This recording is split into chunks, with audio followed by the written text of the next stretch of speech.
He would call it the Royal Road. This was quite the engineering feat because this had to traverse through mountains, forests, deserts. So typically, earth would be packed, hardened, for example. They may not have had asphalt, but they certainly had knowledge of packing gravel or tiny rocks. Laying down a stone road is vital in a terrain where there could be a high water table. You don't want to get your feet stuck in the mud. You don't want to get your cart stuck in the mud. So you have to raise the road surface up. That means laying down some kind of surface initially that will either absorb the groundwater or not allow the groundwater to displace the road.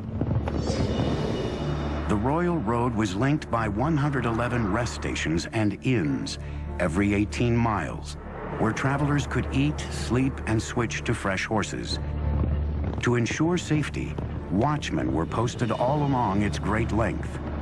Now, I'm going to talk with my friend, Dr. Lloyd Llewellyn-Jones from the University of Edinburgh, professor of ancient history. I got to ask you this. Was it that safe? Essentially, yeah. I think what Darius, if you will, manages to do here is an incredible feat. I mean, we're standing here in Turkey, okay, right, and we could take one route straight the way through into central Iran. I mean, that's pretty good going. How fast?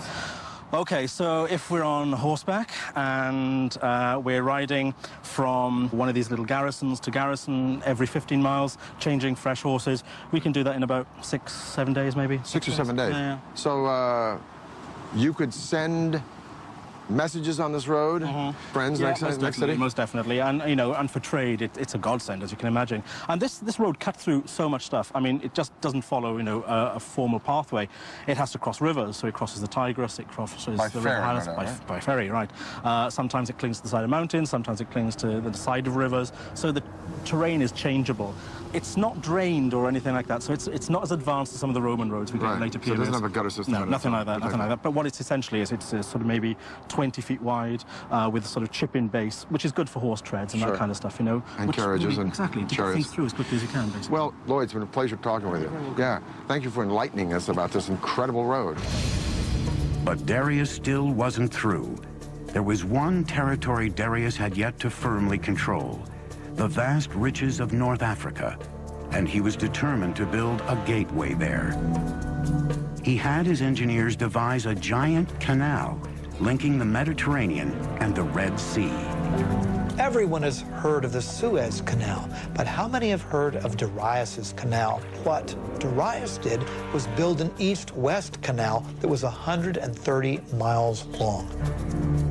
With the Persian knowledge of hydrology, Darius's engineers used digging tools made of bronze and iron to first open the canal, then clear any blown sand and line it with stone ready for his ships to sail.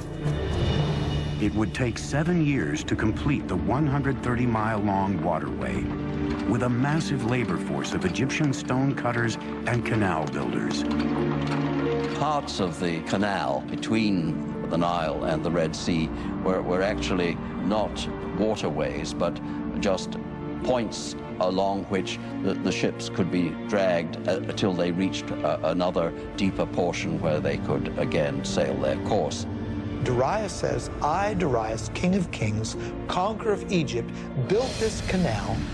He connected the Red Sea to the Nile River for trade, and he says, and ships were brought along my canal. By 500 BC, Persia was the largest empire the world had ever seen, even exceeding the size and wealth of Rome at its height 4 centuries later. Persia was invincible, and its appetite for conquest was beginning to frighten an emerging power across the Mediterranean, the city-states of Greece. Just a little geographical info. That big body of water out there is the Black Sea. This thin body of water here is the Bosphorus Strait that connects the Black Sea to the Mediterranean. So I'm standing in Asia, or Asia Minor, if you will, and that land over there is Europe. Now, in 494 BC, Darius put down a revolt from some cities on the coast of Turkey. But this revolt had been supported by Athens, so Darius wanted to teach Athens a lesson. He was going to march on Greece and attack that city. But how was he going to do it? He's got to go across the sea. Well, he takes a bridge of boats, pontoons, if you will, and lines them up from that point to that point and marches an army, so Herodotus says, of 70,000 men across the sea to attack Greece. Amazing. Persian engineers connected one side of the Bosporus to the other by scuttling boats side by side to form the foundation. Then they built a highway across the top, linking Asia to Europe. Probably this was a system of planks, and underneath there was a system of packed earth or perhaps dry wood to keep basically the road stable. Now, to keep the ships from wobbling, they must have used an anchor system of a certain weight, because if the anchor would have been too heavy, that would have, of course, tilted or damaged the ships. There was no breaking of the planks, not only due to the weight of the army crossing it, but due to the choppy waters of the Bosphorus. That's quite the feat of engineering before the age of computers. It is late August in the year 490 BC. Darius has already marched into Greece and taken Macedonia. Now he's destined to meet the Greek general Themistocles and an army from Athens and Corinth at the famous Battle of Marathon. A massive army from Persia numbers 60,000 or 140,000, 250,000, depending upon the propaganda you read. Suffice it to say, the Greeks are outnumbered 10 to 1. Their only recourse is to send for reinforcements. So the legendary runner Philippides runs from Marathon to Sparta, a distance of 140 miles in 2 days, hence the name of the race, Marathon. The two armies faced each other separated by a vast open plain. If they clashed head-on, the massive Persian forces would mow down the greatly outnumbered Greeks. This was the beginning of the Persian Wars. A reduced Greek force attacked the Persians head-on. The Persians went for an easy kill. But the remaining Greek forces had split into two and opened two other fronts against the Persians. Sucked into a bloody slaughter pit, the Persians suffered heavy losses and retreated. For the Greeks, it was a great victory. For the Persians, just a speed bump on their path to world domination. Darius decided to return home and turn his attention to shoring up Persepolis, his capital city. He would never get there. In 486 BC, Darius died on his way to quelling a rebellion in Egypt, leaving behind an empire that redefined the very notions of power and glory. He also prevented a replay of the chaos that followed the death of Cyrus by naming his successor, his son Xerxes. Now, Cyrus the innovator and Darius the expansionist were very hard acts to follow. But Xerxes had been a king in waiting all of his life. And a couple of his first acts were to suppress a rebellion in Babylon, another one in Egypt. And then he went after the Greeks. Somehow the Greeks just stuck in his craw. Some historians argue that Xerxes was making a preemptive strike. Others say that he was just cleaning up the business of his father. Whatever the case, the Greeks were no longer intimidated or impressed by the Persians since they'd beaten them at Marathon.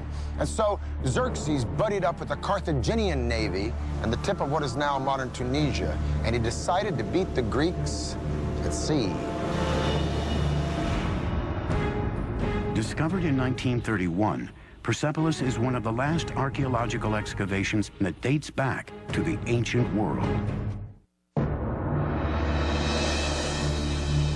480 BC, the Persian Empire is at its peak, vast, immensely powerful, and incredibly rich. It's been 10 years since the Greeks defeated Darius the Great at the Battle of Marathon. His son Xerxes is now the latest absolute monarch in Persia's Achaemenid dynasty, and Xerxes wants revenge. Greece is only beginning to emerge as a force to be reckoned with, a coalition of profoundly different city-states, from democracies to dictatorships. They are united only by one creed, their hatred of Persia. The ancient world is on the verge of the Second Persian War.